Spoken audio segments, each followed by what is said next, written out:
today. How are you guys doing today? All things considered.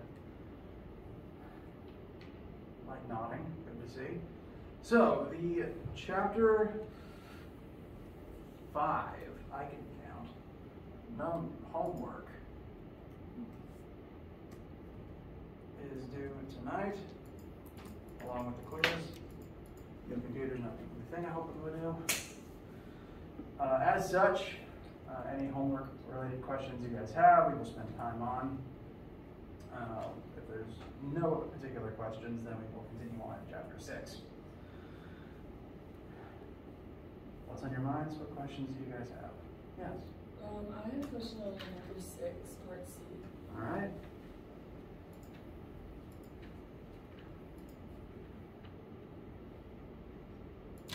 And the basement Wi-Fi just died.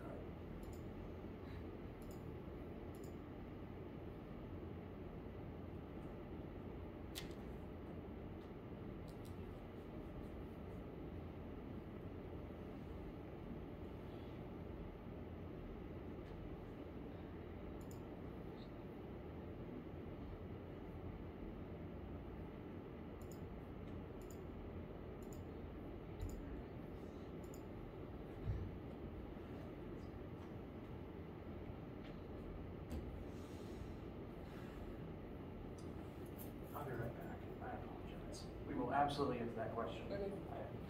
I'm very sorry about this.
I apologize, everybody. Everything is just not working for me today. Please relax while I try to figure out my life.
Okay.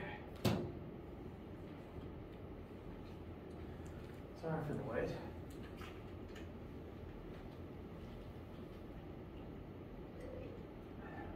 So this is homework question number 6. The physical setup is functionally identical to some of the pulley Atwood machines that we looked at in chapter 5. Although instead of looking at this from the perspective of forces, we're going to do so, chapter 4. Instead of looking at this just from the lens of forces, we're going to look at it through the lens of energy. The first question is functionally asking you to solve for what velocity M1 is going to reach as it descends towards the floor. We're assuming here that these masses are balanced, M1 is bigger than M2, and naturally things will shift to where the bigger mass lowers and the lower mass rises. In terms of energy, what forms of energy are involved in this process from the beginning that you see here to the end, which I will draw.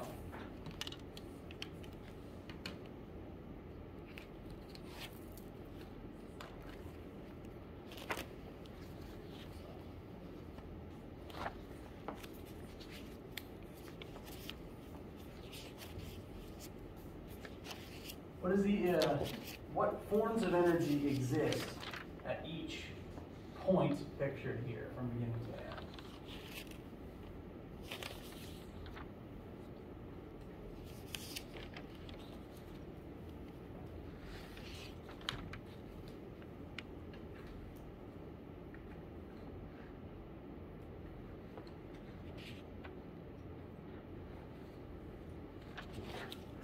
We're treating this as our initial state. Mass 1 is being held in place, so like in lab, we're just holding it still until we're ready to drop it and time it. At this position, mass 1 will have some amount of GPE as it sits here in the air. Mass 2, meanwhile, will have no GPE, it's not elevated, and since nothing is moving yet, there won't be any KE yet. So initially, the only energy that we can detect that is present in the system is the initial GPE of that first object. Since we are analyzing the energy levels here from start to finish, I'll go ahead and write in our energy conservation formula and start filling in the energy types as we go. Initially, there is only GPE in the first object. I'm going to label that GPE of object 1 in the initial phase. That's the only form of energy that we can detect before things start moving. Now, once we allow this to start moving, M1 is going to descend, M2 is going to rise, and at the split second before M1 properly collides with the floor, at the moment where it reaches its top speed right before impact, they will both be moving together at some top speed. And like with the other pulley questions we looked at, since they're physically stuck together, they must have the same final velocity. So what forms of energy exist in this picture?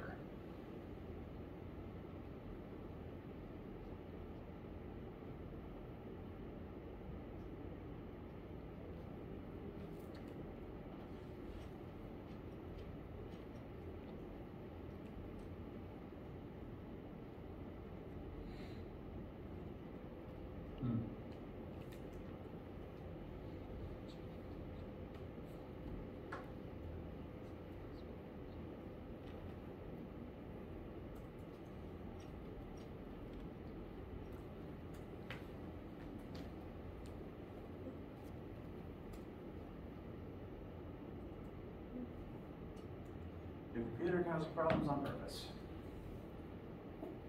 So in this final state, M2 is now going to be raised up into the air. M1 has descended all the way down to the ground, so it's not going to have any GPE left. But M2 will. So the initial kinetic energy of M1 is going to transform into, the initial GPE of object 1 is going to transform into the final GPE of object 2, but This is not the only energy type that is present here, because, again, if we're pausing time at the split second before M1 actually strikes the floor, both objects will have some amount of kinetic energy. They're both moving. So technically, there's two more forms that we need to clock here.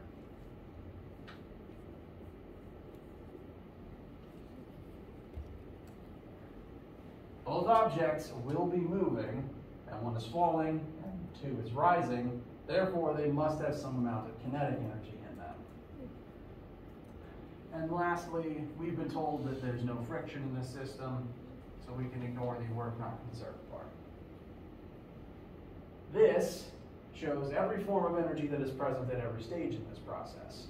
And what the first part is asking is for you to take this, plug in the individual formulas for each form of energy, and solve for the formula for VF. No numbers plugged in yet, just create the formula which you then use in the other parts. So A, you need to have the right formula to be able to do C. Do you have the right formula? Okay. I'm just now remembering you asked about C. I got a little ahead of myself. So this whole thing will derive down into this formula here. It's the same formula for everybody, so as long as you understand where it comes from, it's fine to just register this. Note that you do need the square root, and at least one or two issues where someone didn't have it, and so it does need to be there in full. Now, once you make sure that formula is right, B is just plug these numbers into the formula. C, I do recommend doing these in order. Do B first to completion. For C, it's basically having you switch one of the numbers that B gives you. In B, you're given the total height, whereas in C, you're given a partial distance to fall. And all that really needs to be done to make a change from B to C is swapping the H you're given in B for this shorter H you're given in C. Keep the masses the same.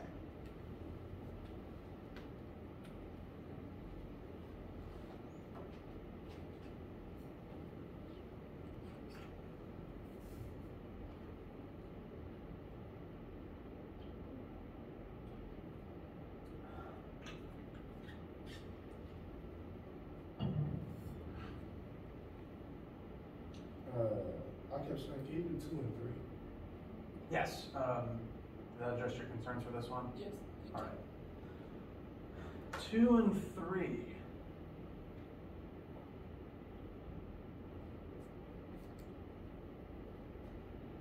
Pardon me for a second.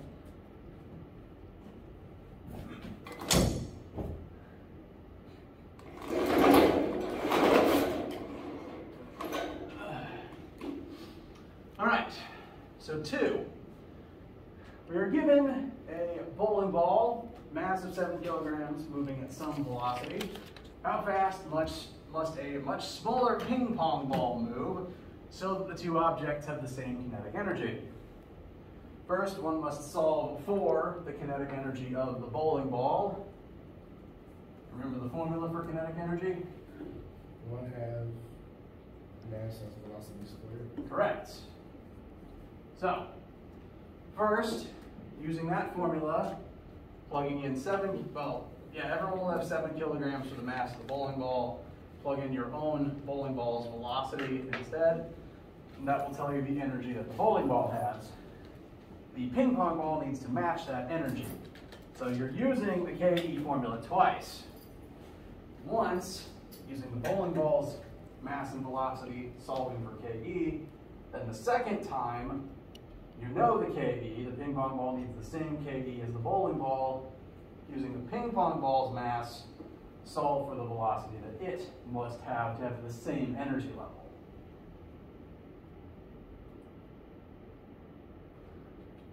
Let's demonstrate with my sample numbers. So, KE of the bowling ball, 1/2 times 7 kilograms times 2.5 squared. Pardon me while I fish out my calculator.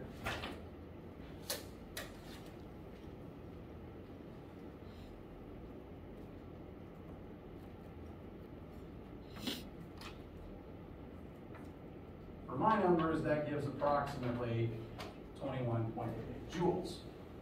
So that's the energy the bowling ball has. The ping pong ball must have the same energy, and it would have to move at a different speed to possess the same energy, because it has a different mass. So for the ping pong ball, we're plugging in the same KE, but this is KE ping pong ball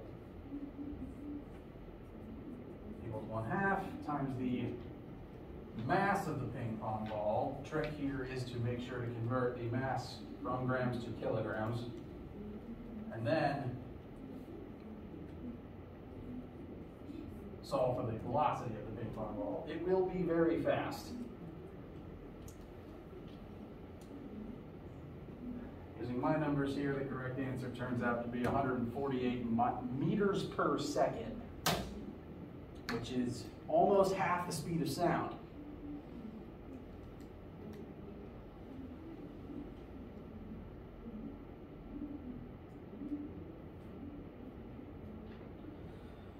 Now number 3, I'm glad you asked about this one, because another class asked about it. I told them I was going to change something, and I haven't changed it yet because I'm an absent-minded professor. I got part A, but I didn't get part B. Fantastic. And part B is the part that I need to change, because I feel a piece of information is missing here.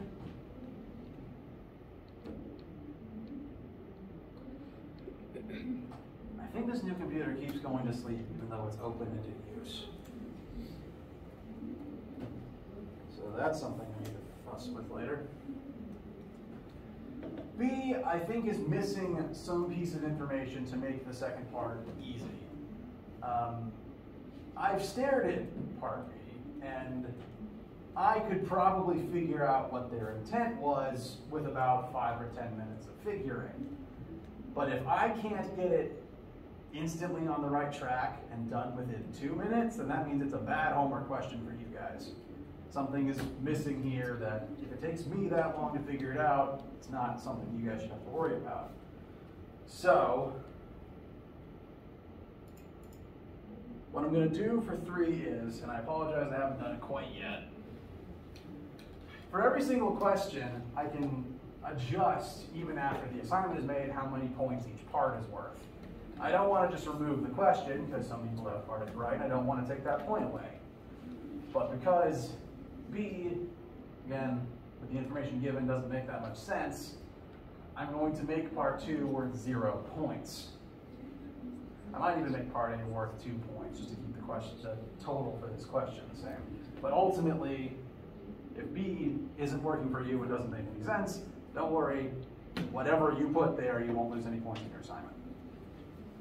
Now, if you did get 3B correct, please let me know, because I'm missing something and I'm the teacher. So I'd be very impressed.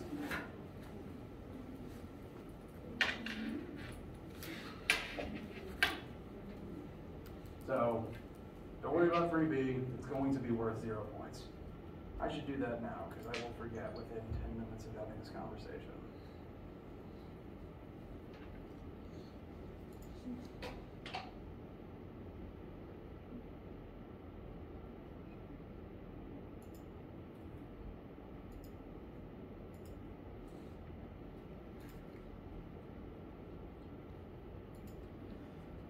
All right, that change has been made.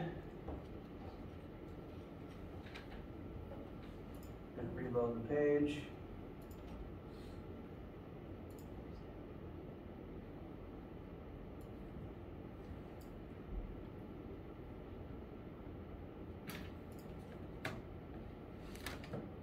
Oh.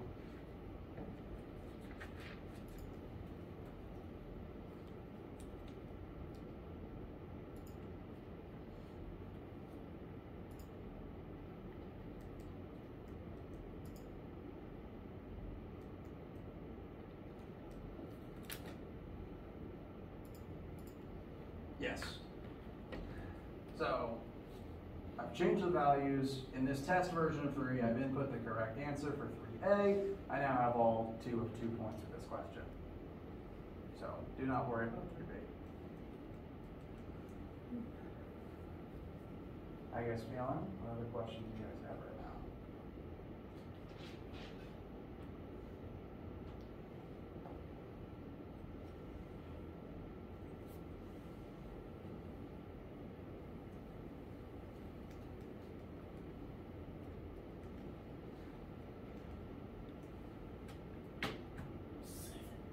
Seven?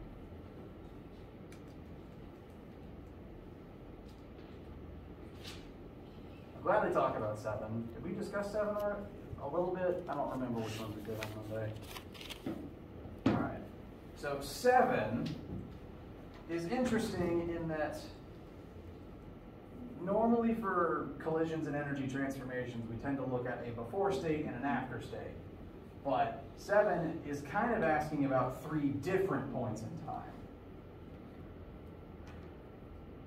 As usual, you don't have to actually input a correct answer for A because it can't grade part A, but A is asked first for a reason. It's asking you to think about the energy transformations that take place here, which do help analyze the rest of the question. So to analyze those energy transformations, looking at this particular situation, there is a spring-loaded marble launcher that is pointed straight up. The spring is initially compressed, therefore it has EPE inside of it until it is eventually released. Once it's released, it goes back to its normal length. The EPE in the spring then becomes KE inside of the marble. The marble now has velocity and it's going to shoot upwards. So we have the initial state where the spring is compressed, and we have the secondary state where the spring goes back to normal and the projectile is fired. In the final state, the projectile rises up to a maximum height, at which point its KE turns into GPE. So there's 3 different points in time to examine here. There's the initial EPE phase, there's the secondary KE phase, and then there's the final GPE phase. You can treat any one of them as initial or final in your energy transformation calculations. Just know that there are 3 phases. And part A is just asking you to ponder that there are those 3 phases. Make sure you know what form of energy exists at each of those points in time. Now, B and C each respectively ask about one of those 3 phases. Part B asks about what is the spring constant of the spring that makes this whole thing work. That would be comparing the first phase to one of the other phases. And part C is asking about the launch speed of the projectile as it is initially fired at its top speed. So it's asking you to compare phase 2 to one of the other phases.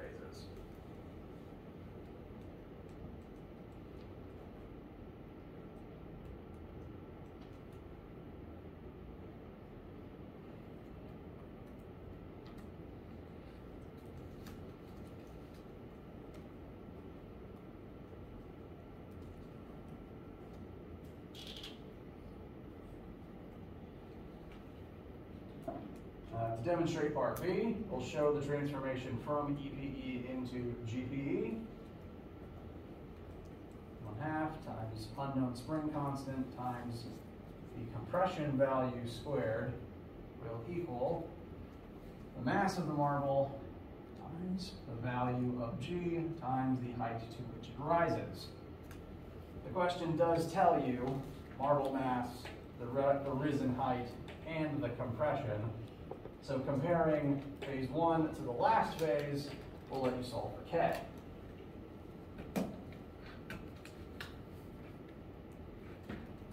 And I do recommend doing these ones in order. You can input any letter or digit into A and get a correct answer, because again, it can't read your response. It's just input something, ponder the energy. B, determine spring constant. Make sure you get a correct answer there, because having the correct spring constant could help you in part C.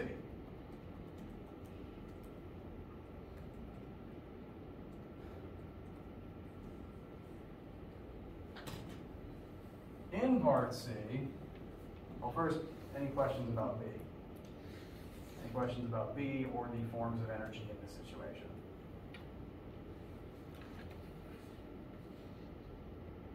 Okay. For C,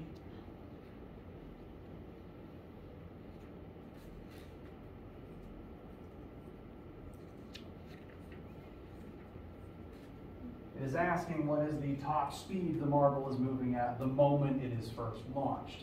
The moment where all the EPE is gone and turned into KE in the marble.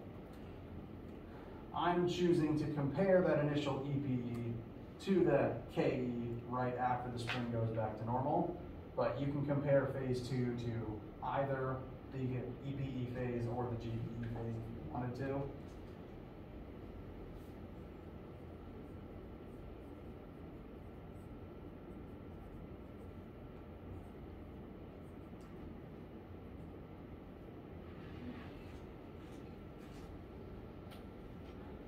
And again, checking to make sure the spring constant you found for part B is correct. First, you can use that spring constant along with the compression and the marble mass to find the launch speed.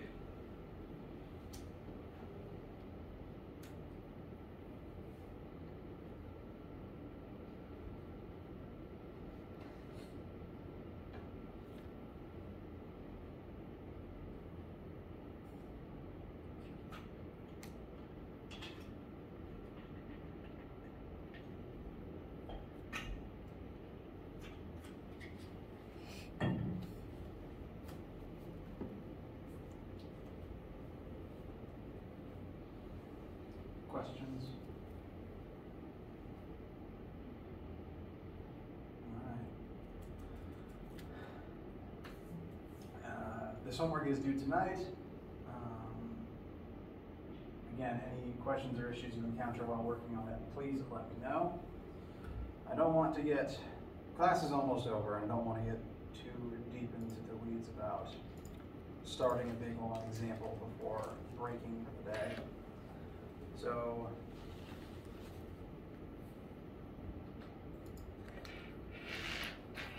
let's just get a new formula to put in your notes, and then we'll call it a day.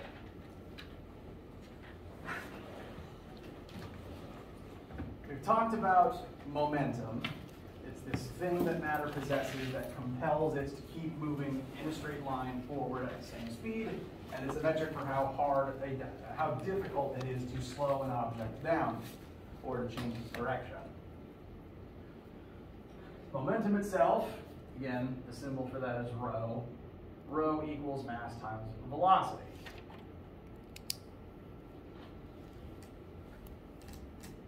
Now, there's a couple more formulas related to momentum that will be helpful, possibly in lab, definitely on your homework. So go ahead and take a look at them. First, this is a different way of writing Newton's second law. And interestingly, interesting as at least a historical footnote, this is actually the form of the law that Newton wrote down. When Newton wrote the laws in the form that we recognize them, Newton's second law was stated like this, instead of as F equals ma. Which is why some scholars will argue that Newton's work with momentum was as important, or possibly more important, than his work with force itself or with gravity. Either way, he, again, was not the first person to note these things, he just got famous for writing them down.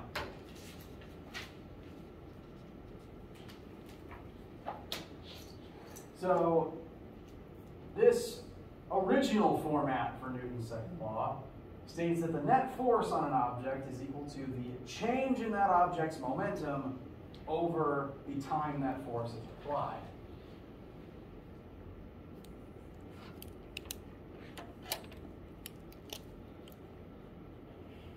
What this means is that when you exert a force on something, we know from the other version of Newton's second law that you cause that object to accelerate. You change its velocity.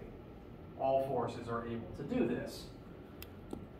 And if you change something's velocity, you change its momentum. So forces change the momentum of whatever object they're acting on. If you hit a baseball with a baseball bat, the force you exert on the ball changes the ball's momentum and likely will turn it completely around. That's a pretty big momentum shift. As a result, Newton wrote the law like this originally. Now, this version is still related to the other version. Change in momentum can be rewritten as mass times change in velocity. That's the easiest way to change the momentum of an object, is to change its speed. So I'm just rewriting change in momentum as mass times change in velocity. And interestingly, mass times change in velocity is now over time. The definition of change in velocity over change in time is acceleration. So kind of like with the power formula from last week, it's really just an alternate way of writing the same formula.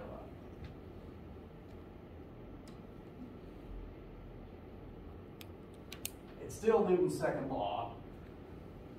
It's just flavored as momentum rather than mass times acceleration. But it contains the same pieces of information, and which one you use just depends on what you happen to know or might be solving for. The main takeaway is that force causes momentum change. This is why collisions cause momentum change in objects and why momentum is exchanged between objects and collisions. When a test crash car hits a brick wall, the wall exerts force on the car loses momentum. Meanwhile, the car exerts force on the wall will gain momentum, and the bricks of the wall go flying. So it's all interconnected. You'll find most of physics. The last statement that we'll just define for today is the term impulse. And I'm not entirely sure why impulse is a word, because impulse is just the term for change in momentum. Someone decided that needed its own unique name. Impulse is literally just change in momentum. Whenever something's momentum changes, you can say it has undergone an impulse. And the impulse is just literally how much did its momentum change. So it's just a vocab word, really. But it's a vocab word with a variable, because someone wasn't just satisfied with writing literally change in momentum. They decided that it needed a dedicated letter all to itself. So it got lowercase j for reasons I don't fully understand, unless the person who named it was named James Pulse. Jim Pulse. That's the dumb joke I use. But all you need to know is that when a question asks about impulse, that vocab word just means change in momentum. And typically, because of Newton's third law, since objects exert equal and opposite force on each other in a collision, two objects involved in a crash will have equal and opposite impulses, like how they have equal and opposite forces. They exert the same force on each other, and the crash lasts the same amount of time for each object. So if the crash test car loses 100 units of momentum in a crash, the wall will gain 100 units of momentum in a crash.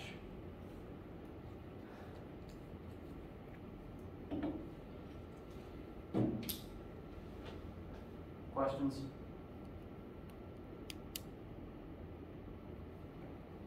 All right. We will utilize these formulas and vocab words and examples on Friday. For right now, I feel pretty good calling it for today. If you guys need anything while you work on your homework tonight, then send me emails or find me in my office. Please let me know. If you have any questions right now, feel free to also ask as you're packing up. Otherwise, I will see you for either lab today or lecture on Friday. Have a wonderful day.